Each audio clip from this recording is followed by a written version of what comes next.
ময়ো এক প্ৰকাৰ অখিল গগৈ ফেন টাইপে হৈ যাম এইবিলাক বেছি ওলাই থাকিলে ৰাতি সব কাম বন কৰাৰ পিছত ৰাতি অখিল গগৈ লাইভ চালে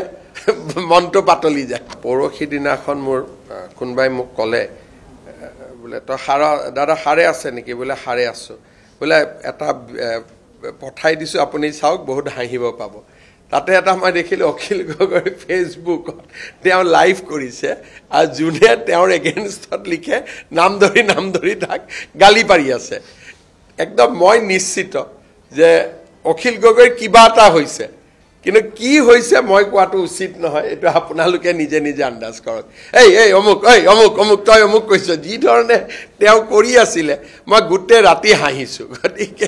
আজিকালি একাৰণে ময়ো এক প্ৰকাৰ অখিল গগৈ এটা ফেন টাইপে হৈ যাম এইবিলাক বেছি ওলাই থাকিলে ৰাতি সব কাম বন কৰাৰ পিছত ৰাতি অখিল গগৈ লাইভ চালে